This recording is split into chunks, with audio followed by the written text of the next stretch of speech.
எசேக்கியேல் தீர்க்கதரிசியின் புஸ்தகம். முதலாம் அதிகாரம். 30ஆம் வருஷம் 4ஆம் மாதம் 5ஆம் தேதியிலே நான் கேபார் நதியண்டையிலே சிறைப்பட்டவர்கள் நடுவில் இருக்கும்போது சம்பவித்தது என்னவென்றால், வானங்கள் திறக்கப்பட நான் தேவ தரிசனங்களைக் கண்டேன். அது யோயாக்கீன் ராஜாவுடைய சிறையிருப்பின் 5ஆம் வருஷமாயிருந்தது.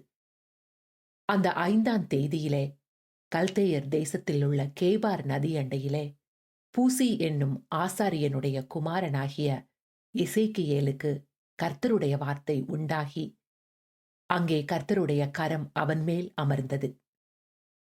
இதோ வடக்கே இருந்து புசல் காற்றும் பெரிய மேகமும் அத்தோடே கலந்த அக்கினியும் வரக்கண்டேன்.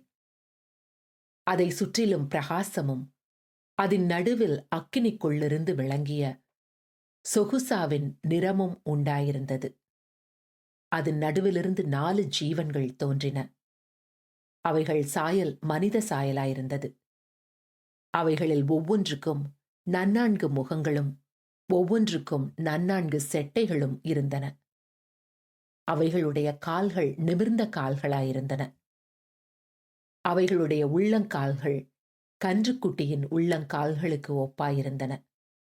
அவைகள் துலக்கப்பட்ட வெண்கலத்தின் வருணமாய் மின்னிக் கொண்டிருந்தன. அவைகளுடைய செட்டைகளின் கீழ் அவைகளின் 4 பக்கங்களிலும் மனுஷ கைகள் இருந்தன. அந்த 4க்கும் அதினதின் முகங்களும் அதினதின் செட்டைகளும் உண்டாயிருந்தன. அவைகள் ஒவ்வொன்றின் செட்டைகளும் மற்றதின் செட்டைகளோடே சேர்ந்திருந்தன. அவைகள் செல்லுகையில் திரும்பாமல் ஒவ்வொன்றும் தன் தன் திசைக்கு நேர்முகமாய் சென்றன. அவைகளுடைய முகங்களின் சாயலாவது, வலது பக்கத்தில் 4 மனுஷ முகமும் சிங்க முகமும், இடது பக்கத்தில் 4 எருது முகமும் கழுகு முகமுமாயிருந்தன. அவைகளுடைய முகங்கள் இப்படி இருக்க, அவைகளுடைய செட்டைகள் மேலே பிரிந்திருந்தன. ஒவ்வொன்றுக்குமுள்ள 2 செட்டைகள் ஒன்றோடொன்று சேர்ந்திருந்தன. மற்ற 2 செட்டைகள் அவைகளுடைய உடல்களை மூடின. அவைகள் ஒவ்வொன்றும் தன் தன் திசைக்கு நேர்முகமாய் சென்றது. ஆவி போக வேண்டுமென்றிருந்த எவ்விடத்துக்கும் அவைகள் போயின. போகையில் அவைகள் திரும்பி பார்க்கவில்லை. ஜீவன்களுடைய சாயல் எப்படி இருந்ததென்றால், அவைகள் எரிகிற அக்கினி தழலின் தோற்றமும் தீவர்த்திகளின் தோற்றமுமாயிருந்தது.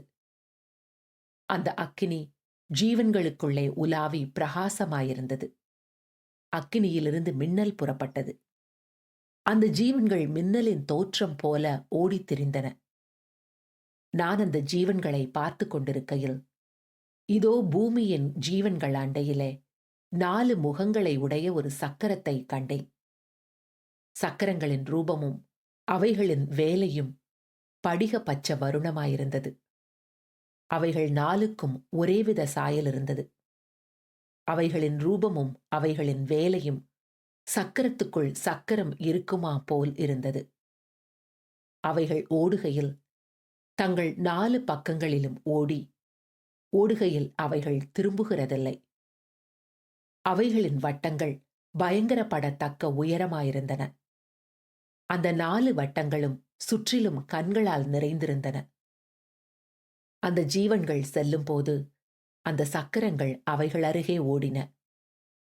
அந்த ஜீவன்கள் பூமியிலிருந்து எழும்பும் போது சக்கரங்களும் எழும்பின. ஆவி போக வேண்டுமென்றிருந்த எவ்விடத்துக்கும் அவைகள் போயின. அவ்விடத்துக்கு அவைகளின் ஆவியும் போக வேண்டுமென்றிருந்தது. சக்கரங்களும் அவைகளின் அருகே எழும்பின. ஜீவனுடைய ஆவி சக்கரங்களில் இருந்தது. அவைகள் செல்லும் போது இவைகளும் சென்றன. அவைகள் நிற்கும் போது இவைகளும் நின்றன. அவைகள் பூமியிலிருந்து எழும்பும் போது சக்கரங்களும் அவைகள் அருகே எழும்பின. ஜீவனுடைய ஆவி சக்கரங்களில் இருந்தது. ஜீவனுடைய தலைகளின் மேல் பிரமிக்கத்தக்க வச்சிர பிரகாசமான ஒரு மண்டலம் இருந்தது. அது அவைகளுடைய தலைகளின் மேல் உயர விரிந்திருந்தது. மண்டலத்தின் கீழ் அவைகளுடைய செட்டைகள் ஒன்றுக்கொன்று எதிர்நேராய் விரிந்திருந்தன. தங்கள் தங்கள் உடல்களை மூடிக்கொள்ளுகிற இவ்விரண்டு செட்டைகள் இரு பக்கத்திலும் இருக்கிற ஒவ்வொன்றுக்கும் இருந்தன. அவைகள் செல்லும் போது அவைகளுடைய செட்டைகளின் இரைச்சலை கேட்டேன். அது பெரு வெள்ளத்தின் இரைச்சல் போலவும், சர்வ வல்லவருடைய சத்தம் போலவும், ஒரு இராணுவத்தின் இரைச்சலுக்கு ஒத்த ஆரவாரத்தின் சத்தம் போலவும் இருந்தது. அவைகள் நிற்கும் போது தங்கள் செட்டைகளை தளர விட்டிருந்தன. அவைகள் நின்று தங்கள் செட்டைகளை தளர விட்டிருக்கையில் அவைகளுடைய தலைகளுக்கு மேலான மண்டபத்தின் மேலிருந்து ஒரு சத்தம் பிறந்தது. அவைகளின் தலைகளுக்கு மேலுள்ள மண்டபத்தின் மீதில் நீல ரத்தினம் போல விளங்கும் ஒரு சிங்காசனத்தின் சாயலும், அந்த சிங்காசனத்தின் சாயலின் மேல் மனுஷ சாயலுக்கு ஒத்த ஒரு சாயலும் இருந்தது. அவருடைய இடுப்பாக காணப்பட்டது முதல் மேலெல்லாம் உட்புறம் சுற்றிலும் அக்கினி மயமான சொகுசாவின் நிறமாயிருக்க கண்டேன். அவருடைய இடுப்பாக காணப்பட்டது முதல் கீழெல்லாம் அக்கினி மயமாகவும் அதை சுற்றிலும் பிரகாசமாகவும் இருக்க கண்டேன். மழை பெய்யும் நாளில் மேகத்தில் வானவில் எப்படி காணப்படுகிறதோ அப்படியே சுற்றிலும் உள்ள அந்த பிரகாசம் காணப்பட்டது. இதுவே கர்த்தருடைய மகிமையின் சாயலுக்குரிய தரிசனமாயிருந்தது. அதை நான் கண்டபோது முகங்குப்புற விழுந்தேன். அப்பொழுது பேசுகிற ஒருவருடைய சத்தத்தை கேட்டேன்.